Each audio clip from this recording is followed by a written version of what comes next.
The red hot New York Jets victors of 2 in a row, one by the shootout nature over the Cincinnati Bengals, then this one against another team in the AFC North, the Cleveland Browns. Andy, absolutely not a shootout. Final score there, 27-20. The Jets beat the Browns, led by a ferocious special teams attack. Andy, you were there. What's it like covering a winner, my friend? Yeah, I mean, when you beat the Bengals and Browns and you haven't lost, I think it's 24 days now. That Yeah. has got to be almost the longest time the Jets haven't lost since I've been on the beat, not counting the offseason. So, yeah, it was cool. I mean, it was actually a cool game. It was I wouldn't say it was a good game, but to see back-to-back returns like that, like I don't know when the last time that's happened. And yeah, it was definitely interesting and cool to see. And still couldn't get a turnover, but you can't complain when they've won two in a row. So No, we'll take what we can get. yeah, a win is a win is a windy. He is Andy Vasquez, Jets beat writer for the New York Star Ledger, NJ.com, NJ Advanced Media, whatever you want to call it, filling in for Zack Rosenblatt, who will be back with us on Friday after the Jets take on the New England Patriots. Andy, we're gonna break down this entire game, the Jets and the Browns. I actually wasn't in attendance. I was in Chicago covering the Giants-Bears game, which proved to be the last one for Brian Dable, which was pretty wild. I will say even more wild than the coach firing was probably the commute back home, dealing with the airports, with the government shutdown. Chicago also got like 5 to 8 inches of snow dumped on it overnight. Absolute disaster. But travel talk put aside, we're going to go with our first segment like we start every single show. It's presented by Monmouth University, the greatest university in all of the land. And it is, what did we learn from that Jets victory over the Cleveland Browns? Andy, as the guest today, I'll let you go first. What did you learn, Jets versus Browns? Well, I mean, I was concerned with the vibes around the team leading up to that game that might be a no-show, and they're definitely still playing. So that's all I'm going to say. I think the last time we talked about, what could they take from winning at the end of the season? And I was like, not much. I think the trade kind of reset that in terms of this team has a new identity. It has, you know, it's an underdog now. It's not this underachieving group of talented guys. So I think there is something that can be gained from winning. I don't think it's huge, but I do think like they can go into next season in those games that do matter with some experience, and I do think that can do them some good. But yeah, I mean, long way to go before they're playing relevant games this year. It's not going to happen, almost certainly, but I do think that they can kind of put some of this frustration behind them if they can get some wins. And when you have as many draft picks as they do, it doesn't really matter if you're moving that far up the board or down the board or whatever from winning, because you can trade up. Obviously, you'd rather have the higher pick, but I do think in this case it's worth winning. And for me, it's simple. I've been probably the biggest proponent in start eBaying your Breece Hall jerseys, because the odds of him returning next year are slim to none.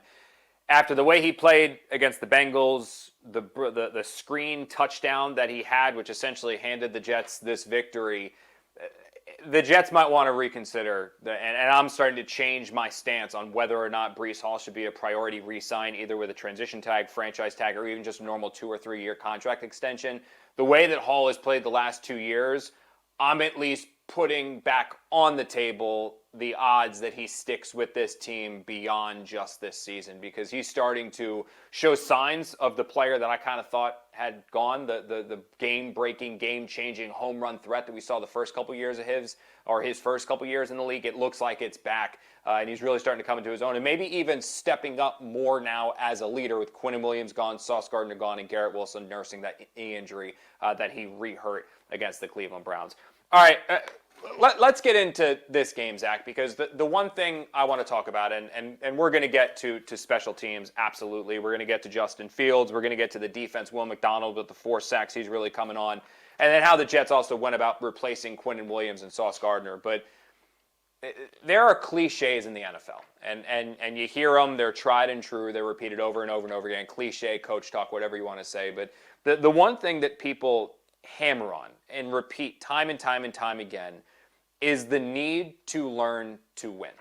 that you need to learn to win in order to be a successful football team. And that doesn't need to happen when you have all the pieces in place and you're readying to make a championship run and you're readying to make a Super Bowl run and you're ready to be a year after year contender. It can happen in moments like this.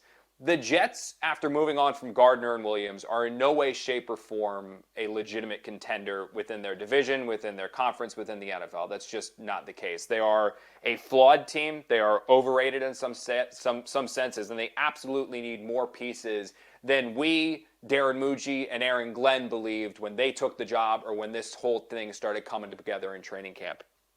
But what you've kind of seen these last 2 weeks, in my opinion, is why the notion of quote-unquote tanking was so silly with this particular team. Why I actually liked the Jets' decision to move on from Quinnen Williams to get that first-round pick next year and a second-round pick this year, to move on from Sauce Gardner and get those 2 first-round picks, to start recouping the draft capital where if you find yourself outside the top 2, 3, 4 picks in the NFL draft, you have the ammunition to go up there and get the quarterback that you believe is a franchise guy to make a run for your team. The Jets are not in a position where they can just tuck their tail between their legs and scurry on back and lose all of these games.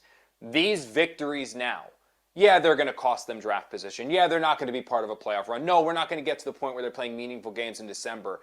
But you can see the core members of this team, the Will McDonalds, the Jermaine Johnsons, the Garrett Wilsons, the Olu Fashionu's, the Armand Membous, the players that the Jets believe are going to be a part of this turnaround when they hope they do turn it around. These victories now are going to be so important for them. Going down to the wire with the Cincinnati Bengals and then eventually pulling that one out and coming back and winning that game. The Cleveland Browns being able to fend off the Browns comeback and then make another defensive stand at the end, to not have it on offense, be able to use your defense and special teams to still pull that game out. When the week before, they didn't have it on defense, so they used their offense to win the game. So I think that this game for them, and you can expand on this a little bit too here, Andy, I think that this game was so important for the culture that Glenn and Muji are trying to create. That's what this was. This was a culture starter, a culture beginner. This is the moment where you can say, like, these little wins here in a lost season, they could pay dividends down the road. Yeah, absolutely. I mean, I think just, Breece Hall said it best after this game. And just the fact, like, the frustration from the losing, they didn't act like they had just accomplished something. It was more like, we're just tired of losing. And that's, I think, important because the pressure is kind of off. And just for them to get that feeling, I still think there's a difference between winning now and winning when it matters, because we've seen how they play in those situations and they still have plenty to prove. But I do think that you can learn from these situations, learn how to handle the end of these games and not treat them differently, not treat them like they're these high pressure things, not play to lose or not play not to lose, which is really this team's problem. Even when they had Aaron Rodgers, it was always like somebody was on the verge of making this big mistake and you could feel that they were feeling it. Even Rodgers at times. I mean, it's just a powerful thing when, everybody says, oh, here go the Jets again. I think that is like the biggest thing they have to overcome. And this gives them a chance to kind of do that in a much less pressure packed setting. And to have a bunch of these guys who are going to be there as part of it, I think is also important. And one last thing, Connor, don't call me Zack again, or we're gonna have a problem. Oh, I called you Zack just now? Yeah. Oh, that's my bad, Andy. Yeah. Yeah. I think what's crazy here, Andy, Zack, is that I was watching this game, like I said. So when I cover the Giants, I put the Jets on the tablet. When I cover the Jets, I put the Giants on the tablet. And I was watching this game, and offensively, you were kind of just saying to yourself, like, there's no way the Jets are going to win this game. Like, Justin Fields didn't have it. The guy went 6 of 11 for 54 yards with an interception. 42 of those yards, 42 of the 54 yards came on the screen pass to Breece Hall, which he broke to the end zone for a touchdown. Hall was okay on the ground, 21 carries, 83 yards. Fields ran for 28 on the ground, but I didn't think this was Hall's best ground game of the season in any way, shape, or form. The offense truly didn't have it. Once That it was clear that the Browns, who have a very good defense, were going to bracket Garrett Wilson and then force the Jets to try to beat them with their other group of receivers, which we have seen at varying points this season before they traded for A.D. Mitchell and Mechie. They don't have the ability to do that. Lazard's not going to beat anybody. Tyler Johnson's not going to beat anyone. Josh Reynolds isn't going to beat anyone. They don't scare anybody, and every defense that they face is going to be fine going man up on the outside. The fact the Jets were still able to win this game in spite of getting basically nothing but one play from their offense was so substantial in my opinion, and it was kind of cool to see the two special teamers really come up. Specifically with Kenny, man.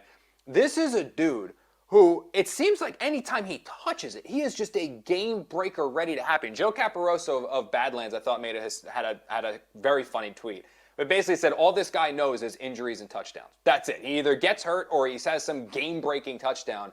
And then it was cool to see Williams as well, where he was basically a guy that was cut, cast aside, not going to do it, work his way back up, and then have the punt return touchdown. But in the moment, to go back-to-back, I mean, that's something that Rich had the stats on ESPN. I got to dig them up again. But that doesn't happen. Like, statistically, that does not happen. It hasn't in quite a few years.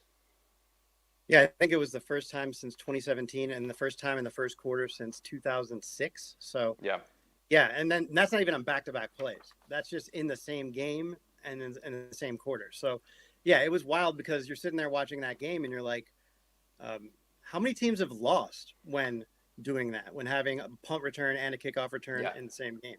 And, I don't know what that stat is, but that's what it felt like. And I don't think, aside from that touchdown to Breece, that Fields had a completion of longer than 4 yards. And even that completion was thrown behind the line of scrimmage. So, it's not a functional offense, but it was functional enough to get the win because you have an elite weapon in Breece Hall, who, like you said, is looking elite. And I agree with you completely on the idea. I even said that after, all these rumors, months and months of rumors, that the fact that he's still on this roster and they have team control over them. I wrote this right after the trade deadline.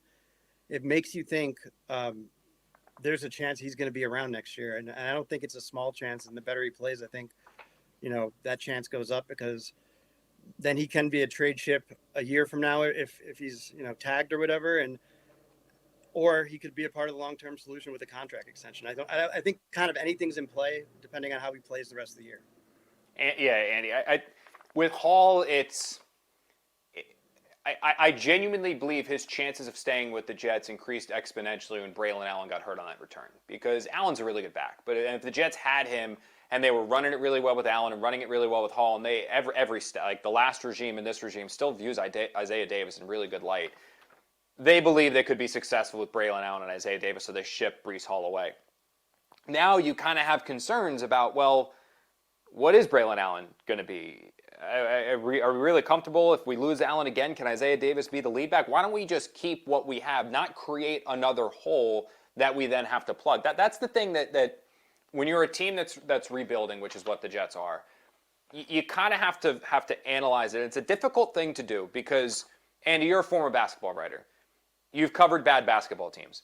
Every basketball team has a guy who averages 20-something points. Now, the guy who is averaging 20-something points on the team that's going to win 50 or 55 games, that's pretty noteworthy. The guy that's averaging 20-something points on a team that wins 10, well, somebody's got to score points in that game. That guy just happens to be the one that's pouring the buckets in. It was like the dude the Sixers drafted, MCW, the guy who won like Rookie of the Year. Like, he kind of knew he wasn't really that good, but he was just on a really bad team, so he was compiling stat after stat after stat. When you're a bad team like the Jets are, you need to analyze, okay, are we just inflating this person's value because he's a good player on a bad team, or is he a legitimately good player?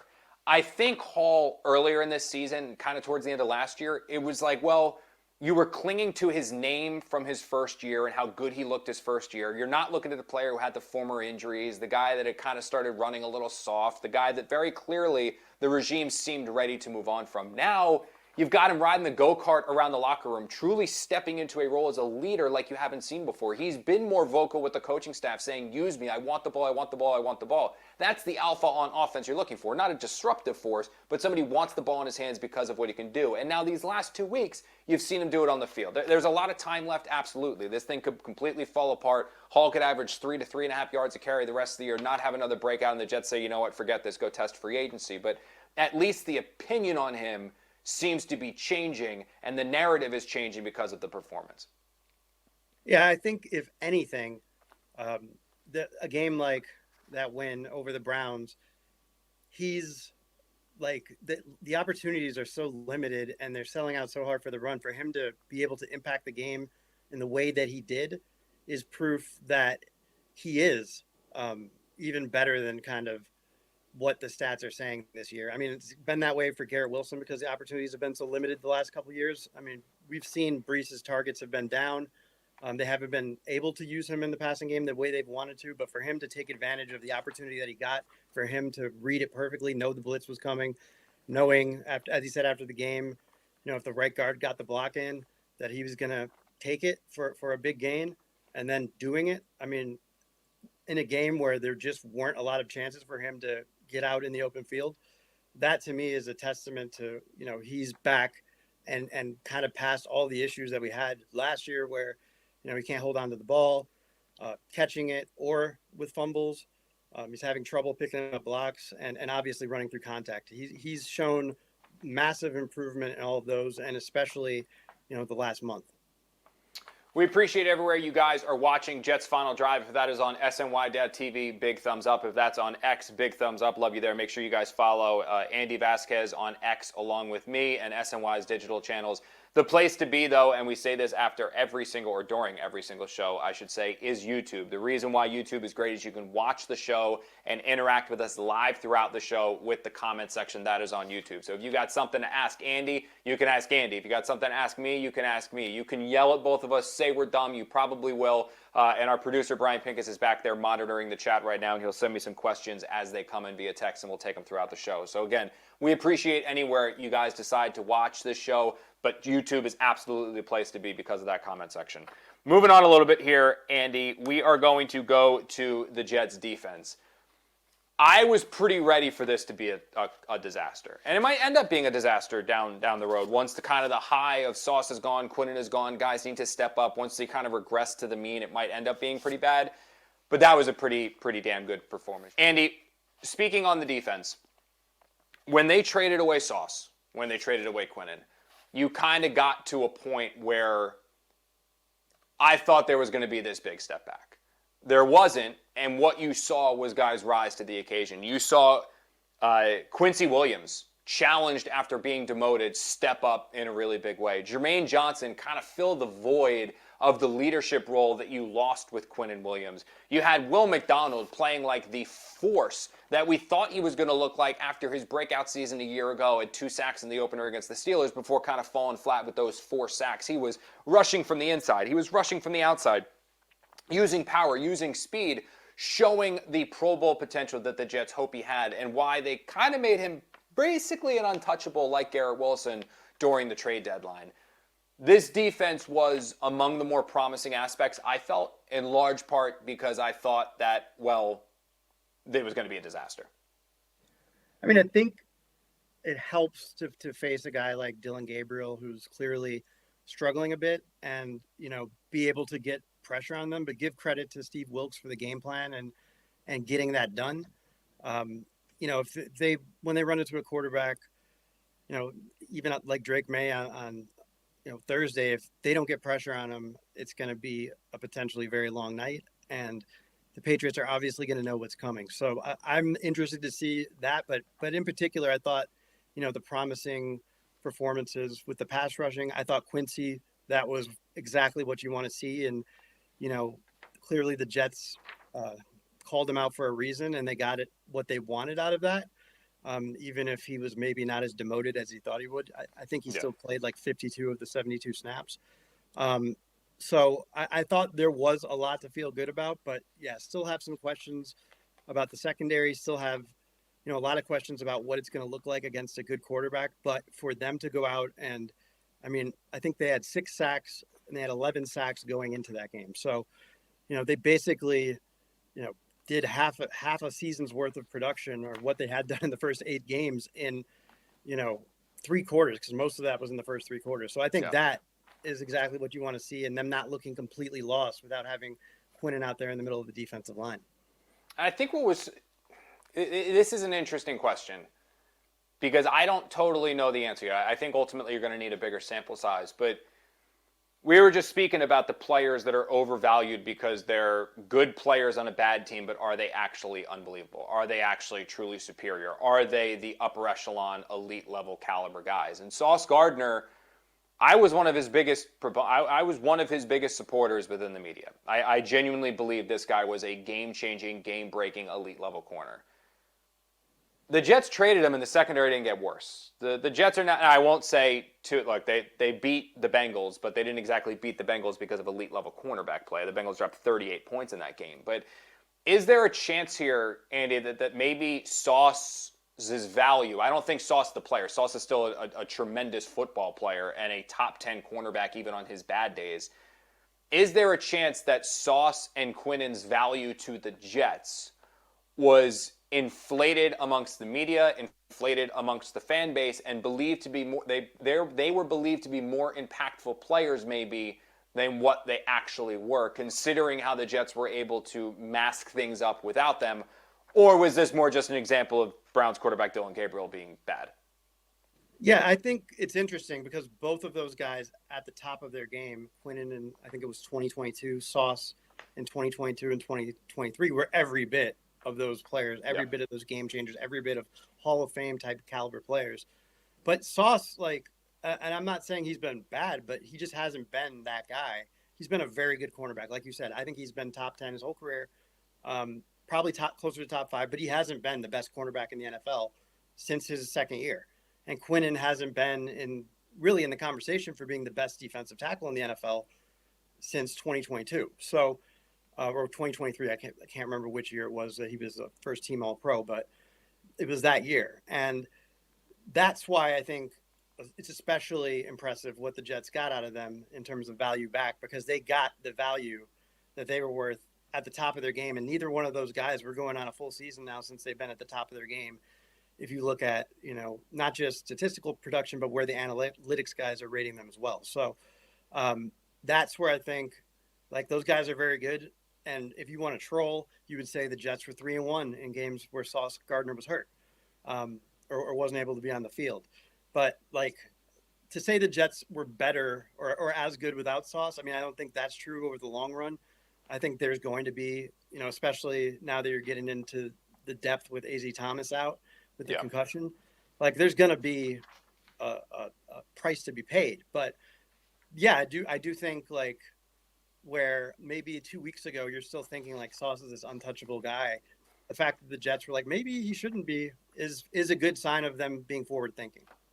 And there were rumblings there too I'd heard about it after the fact. This is hindsight. This wasn't before the trade. I was as blind. I'm not going to sit here and act like, oh, I could have saw this happen. I was completely and totally blindsided by the Sauce Gardner trade. There are rumblings after the fact that the coaching staff had soured on him a little bit. Sauce he's a corner. He's the same as a receiver. They're me players. Yeah. They are me guys. That's what they are. And Sauce loves how he's viewed. He loves his public image. He loves that stuff. That's something he cares about. And look, that's fine. There's nothing wrong with that. 99.99999% of the corners are very much like that. Darrelle Revis was absolutely like that. But this regime clearly with Aaron Glenn, if Sauce was the player that I think all of us believed him to be or believed the organization viewed him as, he's as untouchable as Garrett Wilson. And the fact the Jets were willing to listen to the phone call, and this goes back to an old Jamal Adams quote where the original, when the phone rings, I'm going to answer it, was Joe Douglas when he took phone calls from the Dallas Cowboys and some other teams on Jamal Adams and was willing to trade him, as he ultimately did, for 2 first-round picks plus to the Seattle Seahawks. Is that Jamal's stance was, the Rams are not taking calls on Aaron Donald. The Patriots are not taking calls on Tom Brady. Why are you taking calls on me? There's obviously a difference between Aaron Donald's value and Tom Brady's value, as you can now say Sauce Gardner to the Jets or Jamal Adams was to the Jets, which is why they ultimately ended up moving on. Real quick, Andy, you mentioned the AZ Thomas injury. How do you think the Jets replace him? Because that's a bummer. Because, he's one of those guys you don't want to overinflate. Go back to the Breece Hall when the Jets thought they had a lockdown corner in Breece Hall and the Jets basically couldn't wait to replace him. You don't want to overvalue him. I think he's a solid player. I just don't know if he's a starting corner in the NFL. But how do you think they end up replacing him now if he's got to miss time with this concussion? Yeah, he had struggled already. I think Higgins beat him bad in Cincinnati, although I still don't understand why there was no safety help over the top. I think it's going to be more. It's going to hurt more down the line where you got like Malachi Moore moving into the slot. They moved. Man, I'm forgetting the last name. There's been so many guys shuffling in. The guy that got traded from the Titans. Oh They, yeah. I know who you're talking about. Yeah, I gotta yeah, look him up too. I haven't covered one of forgive his me. games yet. Been with the Giants all month. There's too many names, and that's a bad look. I realize that, but I'm just being honest. I can't remember his name right now, and it's on the tip of my tongue. But yeah, they moved him over to replace AZ, and then moved Malachi Moore into the slot. And I think that's kind of where it's going to get hurt more. You're going to get hurt more, although they were definitely targeting the replacement guys in this game. But yeah, it's gonna. I mean, I don't know if it's going to be markedly worse than what they had with AZ Thomas out there, who's learning on the job, and you would hope by the end of the season that he would get to the point where you have a lot of confidence in him, either as a starter or a backup. But he's kind of been snake bitten this year in terms of missed a lot of training camp. And then right as he's getting his opportunity, suffering that scary injury. And thank God he was okay, because it was scary. He was down. Jazeer Taylor. Or from the Chargers. That's the corner you're talking about, Jazeer Taylor. Oh, no, I was talking about the guy from the Titans. But Brownlee? Yeah, they moved him. They moved him in the corner. Yeah, I'm sorry. Yeah, there's been too many Brownlees on this team too. They're all over. Dude, the corner situation's wild. I give you credit for that one.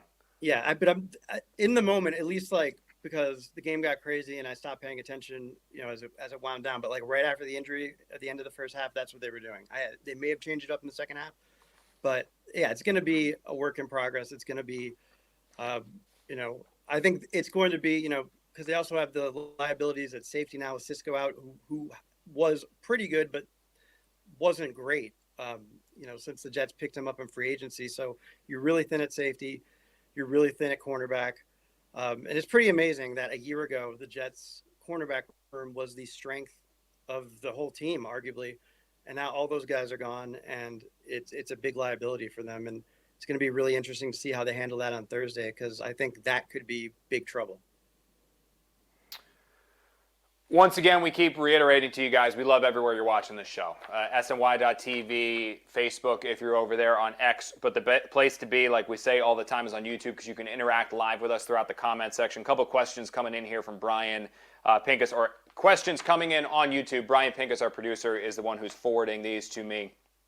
Andy, interesting question here with you, especially in light of what happened at the Jets press conference today, which I'm not there. I'm here hosting the show. You're not there. You're here co-hosting the show. So I've only had it relayed to me by people who were there in attendance, but Aaron Glenn's media skills, are they improving or are they worsening, especially after how this all just went down today with he's not telling the injury report because he is upset that Rich Cimini, the Jets beat writer for ESPN, was able to track down via his sources and get that Garrett Wilson is going to miss the next 3 to 4 weeks. He did not check that with the Jets. He didn't check that with Aaron Glenn before he reported that. So Aaron Glenn is very upset with Rich Cimini for that. So apparently now he's not going to tell us media, or he's punishing the whole media now and not telling anybody the information. How would you assess how Aaron Glenn has been? I think on the background he has been better. He used to be very short with things he want to talk about. Go back to training camp. We want to know why Will McDonald's better. Coaching, things like that. I think he's been better on the background, but he's still going to be prickly, and this is how he's reacting after back-to-back wins. I mean, it's you learn a lot about guys when they win, and you learn a lot about guys when they lose. Yeah, I thought he handled last week, right after the trade deadline, very poorly with that comment.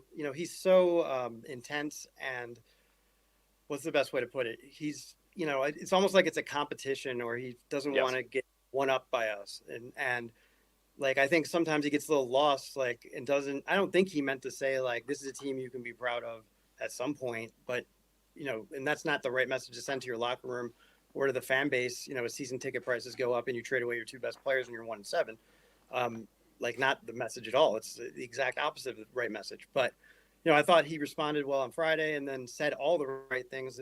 This was a win, where the Jets would have acted like they won the Super Bowl in the past, and there was a justified celebration because it was a weird win, and they got to celebrate 2 wins in a row after not having a win since last year.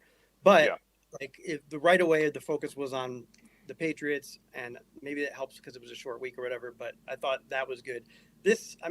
Look, how many wins do you get for owning the media? How much sleep are you going to lose over what Aaron Glenn tells us or doesn't in a press conference. It doesn't make us look bad. It makes him look bad, and it actually gives us more stuff to write about. And when he's giving answers like that, um, it makes it more interesting. So I'm all for it. I don't think it's helping him, but keep it up. It depends. Like, so it's going to help Aaron Glenn now. Everyone's going to be, screw Rich, screw Rich, screw Rich. That's how it's going to react right now because the Jets have won their last two. As you saw when the Jets were 0-7 and had not won any games this year, you literally had the fan base, which I don't think there's a reporter who has been dragged as much as Costello recently. Jet fans just have hated Brian Costello. I don't know why. The guy's great. I mean, he really is a great dude. But they literally had rallying cries for Costello because of how he was treated by Aaron Glenn in a press conference. So I think when you win, everybody takes the coach's side. When you don't win, everyone's going to take the media or everybody else but the coach's side. So we'll see what happens this Thursday night when the Jets take on the Patriots, a much more challenging team than the Bengals led by Joe Flacco and the Dylan Gabriel-led Cleveland Browns. Two real quick ones here, Andy. From John Gunning, will the Jets play A.D. Mitchell on Thursday? I'm going to assume yes. I think he'll get in there. He'll have had now 10-plus days to learn the playbook. Glenn told us last week that it's not that hard for a receiver to learn. Basically, a receiver can play without knowing the whole playbook. You can tell him what he's going to do when you run him out there. So I think we'll see A.D. Mitchell Thursday night, no? Yeah, I agree. Glenn, basically, I didn't get to go over what he said today, aside from the end of that press conference, but on Monday, which was yesterday, he basically said that, he thinks he'll be up to speed on the playbook. So cool. That would be my assumption. And this one is a question for me from MT02089. Please tell me you're covering the Knicks this Thursday. The Jets haven't lost in 3 weeks whenever you haven't traveled or whenever you've been traveling with the Giants. Sadly, MTO, I will be in Boston this week. This will be my first Jets game I have covered I think since London. I think London was the last Jets game that I covered. So it has been a good long while since I saw this team in person. Excited to do that, though. So, yeah, unfortunately, I will be in London, or not in London. I will be in Boston for this Jets versus Patriots game. I'm going to be leaving after Giants practice on Wednesday. All right, moving on here, Andy. Thank you again, guys, for the questions. If you have them, keep firing them away on YouTube and in that comment section. Again, YouTube, SNY's channel. Subscribe to that. You'll get access to Jets Final Drive, Jets Mailbag, also our Knicks show with Ian Begley, the Putback, Sports Night things, Jets pregame, Jets postgame. All that stuff is all available on SNY's YouTube channel. You guys definitely subscribe because it's a great place to be. Quarterback Andy.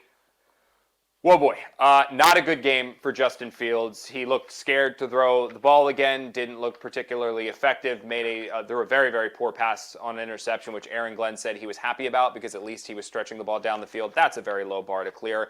I do expect, I don't have this sourced yet because there really hasn't been a practice to talk to players and coaches to figure out what the hell they're doing yet, but I do expect Justin Fields to start one more game, but this kind of does go in line where if this performance continues and this performances keep going and he doesn't play better, I fully expect the Jets to eventually turn things over to Tyrod, and I don't know if you feel the same. Yeah, I mean, I could see it happening before halftime on Thursday if they're down by 10 points and they can't score. I mean, I think it should happen at that point. Yeah. Like, if they're somehow, especially if they're in the game, you just can't function. I mean, it's just completely non-functional. Now, the way this has gone, would anybody be surprised if Justin Fields out of nowhere just started playing well on Thursday? I mean, you can't rule that out because it is a roller coaster, and yeah, like that wouldn't be the first time he's gone from best to worse or worse to best. It looked like he's completely incompetent to looking like a world beater in the span of a week, or less than a week. So, I mean, I think anything's on the table, but yeah, it has been a roller coaster ride. And I mean, I still see people out there, and I can't believe it's like serious, but like saying that he still has like the potential to be the quarterback of the future of this team or whatever. Like, we've seen more than enough. Like, you cannot live like this. You cannot live boom or bust week to week. And obviously his last two performances have been against one of the best defenses in the league and one of the worst in the league. And we saw a difference there, but it's so unpredictable. And, I think you're risking like the development of guys on offense, your young guys on offense, because it's so unpredictable. So, I mean, I don't think we need to see another snap to know that this guy is not the future quarterback or the guy of the future. I mean, he would have to play so well and do it He's not. consistently. You know, We haven't seen. it's not going to happen. We've seen, going back to OTAs, minicamp, training camp, we've seen he's not the answer to the quarterback. This actually Going kind back of to brings us in. We had another question here on YouTube, Andy. Amy Carcatera said, what should the Jets do at quarterback next year? And we'll take this one before moving on real quick. We're going to preview the Jets-Patriots a little bit. What should the Jets do at quarterback next year? Should they try to trade for Trevor Lawrence, Joe Burrow, try to trade for Kirk Cousins, or draft a new quarterback? I don't personally see them going the Kirk Cousins route. I think Kirk Cousins spurned a lot of people with the Jets during his original free agency pursuit before he signed with the Vikings, where he did his own documentary and kind of lit the Jets up, where he used them as leverage and not wanting to take it, and then told everyone that he took less money to play for the Vikings as opposed to the Jets. I'm sure that soured many members of the organization who are still here, even though that was a different coaching staff, different regime. Also, they're still going to have Justin Fields under contract next year. So I don't hate the idea of Kirk Cousins plus a rookie, but you can't really financially cut Justin Fields. You're going to have to pay Kirk Cousins. You don't want to recreate the Russell Wilson, Jameis Winston rookie quarterback that the Giants did. You don't want to do that. I think it's going to be Justin Fields and a rookie quarterback, because ultimately I don't think they should go the Trevor Lawrence route. He's been wildly unimpressive this year, despite the fact he has now Liam Cohen and all these other things and the weapons and the playmakers. And I see no situation where Joe Burrow is traded. I think that is so asinine, that to think that the Bengals just gave all that money to Joe Burrow's top two receivers and now they're going to be like, peace, Joe. That just makes no sense to me. That seems like fan fiction. Yeah, I agree. I was going through all these quarterbacks, and first of all, I think like going Trevor Lawrence is like, a more expensive Kirk Cousins at this point, because you just like, there's nothing you've seen that would make you think that it's going to work here in a potentially less than ideal situation. So and it would probably cost a lot. So both financially and in capital, the only guy I could come up with were like maybe, and it's like probably, like you said, fan fiction, a pipe dream, but more realistic than Burrow is like if the Ravens, this was before the Ravens won last week even, but like if they didn't get it together, missed the playoffs, and then, the Jets offer them an insane amount of draft capital, like, okay, maybe that happens. And yeah, they should examine that. They should, try to make that happen, but that seems highly unlikely. So I think, the best option is going to be, in the draft, or, something's going to happen that, we're not seeing yet, and somebody's going to become available, and they should be on it. But there's not an obvious situation like there was, like even Matt Stafford. That trade was shocking, but in hindsight, it was kind of obvious. Like looking forward, there's not a situation that seems like it's going to get there with a quality quarterback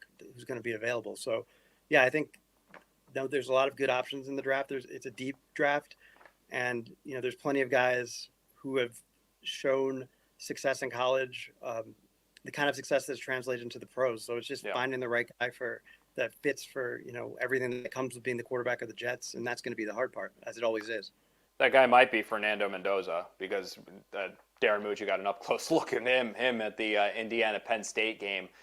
Big victory there. I would say Mendoza was probably up and down the majority of the game, but then a tremendous final drive, and then the ridiculous catch in the back of the end zone for a touchdown. Mucci and a number of other Jets big wigs were in attendance for that game, getting a first-hand look, and you're going to see that the rest of the way. Mucci's going to be at basically every single major game where there is a major quarterback at play. Mendoza sure looks like he's going to be the number one option in this year's quarterback class, because it sounds like the Oregon kid's going to go back. Arch Manning's not coming out either, so he's going to be the number one. It's just a matter of, can the Jets get up there to number one to take him, because that sounds like where he is going to go. New York news, and this is I always love this question, and I'm glad that Brian threw this one on the rundown for us, our producer. I'm in a unique situation because I cover the Giants and I cover the Jets. I do both of them. Giants made a major move on Monday when they made the decision to fire Brian Daboll. It's bringing in a brand new coaching staff, because I don't think that Mike Kafka is going to earn this job. We'll see what ends up happening with Joe Schoen. I've been told that the organization still views him in very high regard. They plan on having him lead this head coaching search. They fully intend on him being this team's or general manager next year.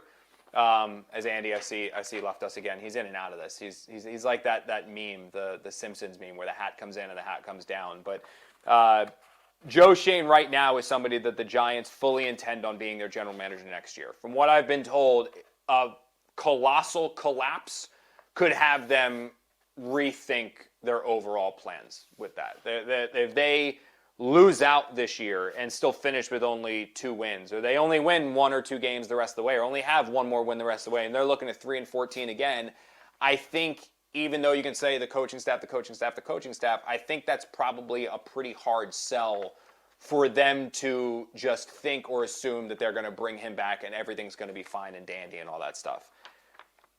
The question that's posed now, though, and it's something that fascinates me every single time, is that what team is in a better position?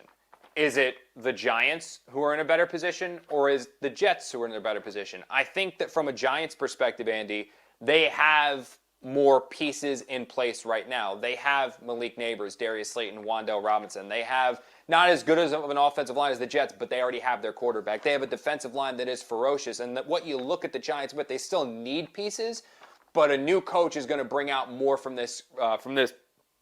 A new coach is going to bring out more from this current crop of roster that they have right now with additional pieces and another top 10 pick free agent class than what the current one is. The Jets, maybe 5 years, 6 years down the road, are in a better spot because of all their draft picks, but they're more of the lottery ticket. You're relying on the Jets finding what the Jets already have. So I think right now the Giants are probably in a more stable position, but the Jets have a chance to lap them certainly if they hit a home run on their picks.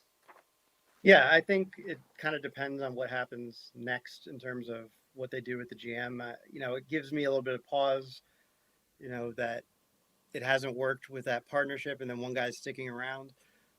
That's always, we've seen something kind of similar with the Jets and it, didn't work out and both times really.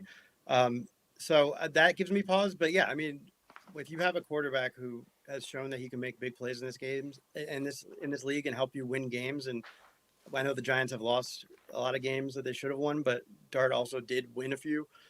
Like that is the most important thing. It's the thing that's been holding the Jets back for decades, and the Giants seem to have that.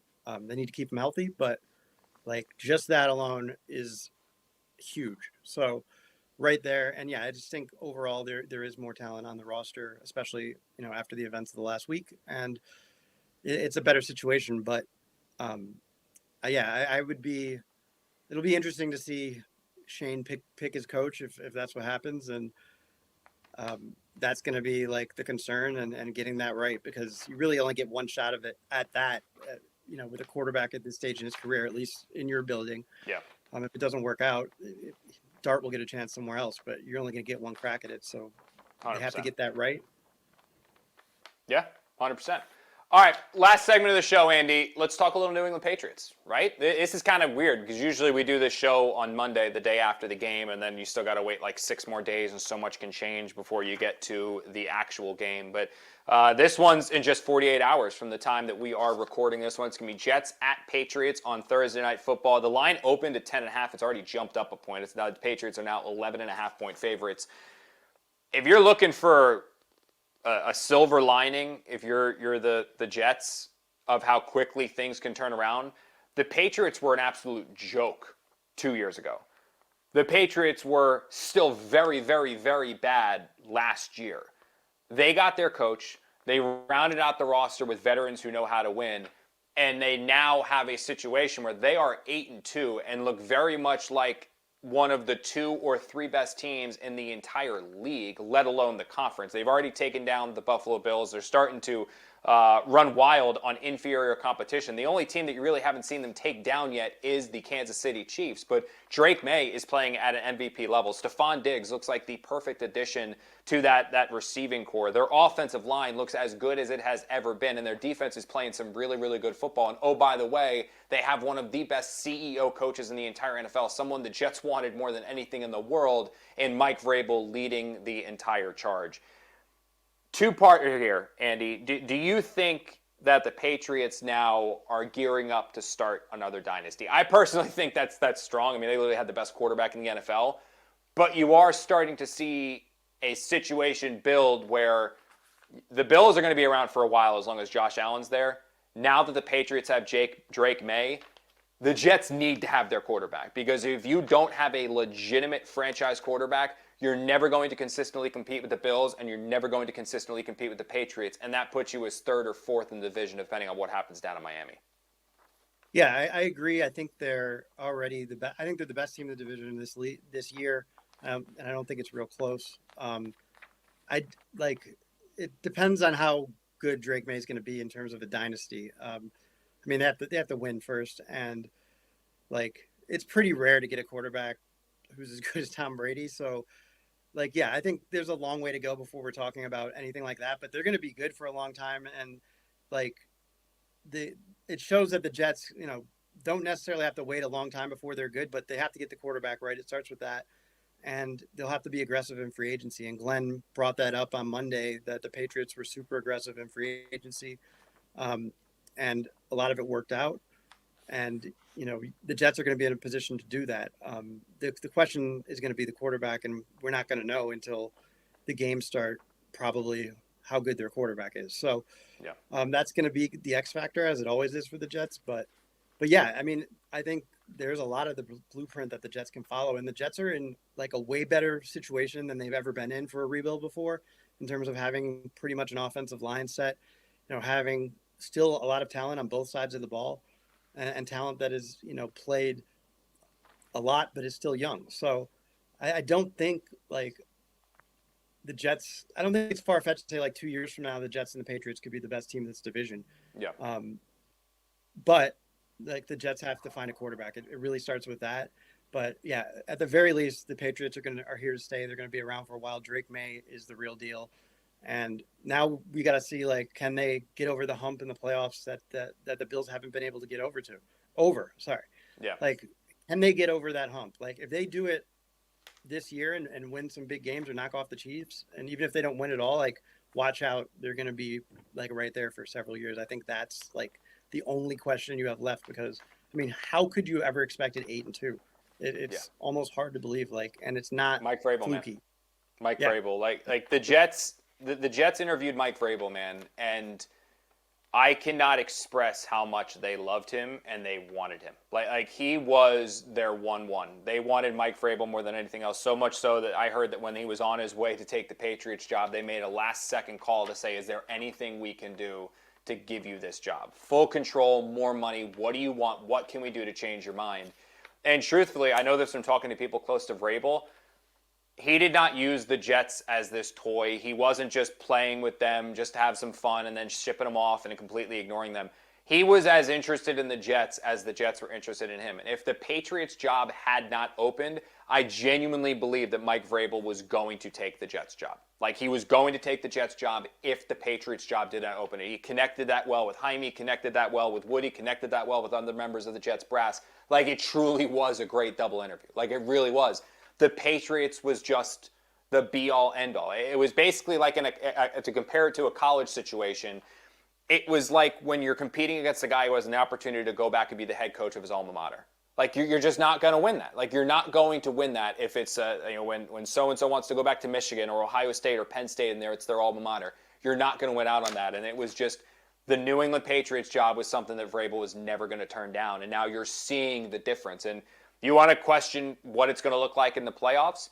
I think one of the reasons why the Bills don't already have a ring on their finger is because there's a liability at head coach with Sean McDermott. I don't think he gives them that significant of a tactical advantage when he starts playing against the premier, top-tier quarterbacks and coaches that you're going to see on your way to trying to make a run in the AFC. Vrabel gives the Patriots an advantage every single Sunday. And now, unlike when he was with the Tennessee Titans, he has a team that is legitimately loaded with talent and a quarterback. He was winning all those games in Tennessee, Vrabel was, with Ryan Tannehill. Now he has Drake May, who looks very much like an MVP candidate. There is such a difference there, and you're seeing his entire team take off as a result. So, all right, real quick here, Andy, the line, 11.5. Patriots obviously favored at home. What is your pick for the week? Yeah, I'm going to go with the Patriots. Yeah. I think it's going to be like 34-17. Yeah, I'm with you. I think it's going to be close. I think it's going to be close for the half. I think you could see even a possession in the third quarter, but the Jets are just going to get worn down. They don't right now have the dogs to keep up with New England. They just don't. They don't have the dogs to keep up in this kind of a fight. And it's going to end up, I think, unfortunately for the Jets, being a little bit of an ugly loss in primetime football. But for the Jets, it's understandable. You've traded away 2 of your best defensive players, and you are still looking for so many pieces that are hopefully going to get you to a point where you can compete with New England, compete with Buffalo. Zach, that's good. Or I had to do it one more time. I had to do it one more time to call you Zach, if that's okay with you. We're both going to be offended by that. I know. Where'd you have to leave? I know. You're right.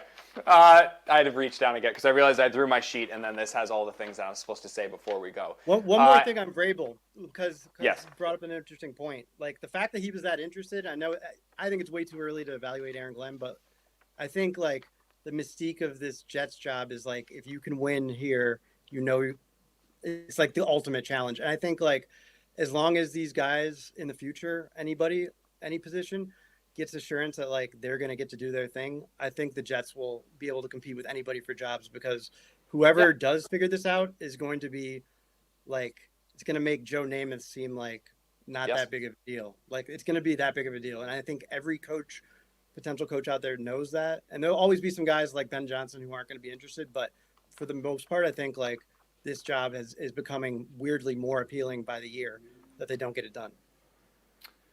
I can see that. I can see that. As long as they have the financial backing and as long as they have the offensive line and little pieces like that, you're always going to have people that are into it. All right, Andy, thank you so much, buddy, for filling in for Zack on this episode of Jets Final Drive. It has been a blast. You are now a regular guest. How's that? That sounds cool, right? Regular guest, Andy Vasquez. Or something? Yeah, you do. It's like when you work at a company 5 years and get a mug or a watch or something like that. It's like, yeah, we're going to send you a pin. I actually have an extra like crucial catch pin behind me. I'll bring to the game and hand it off to you.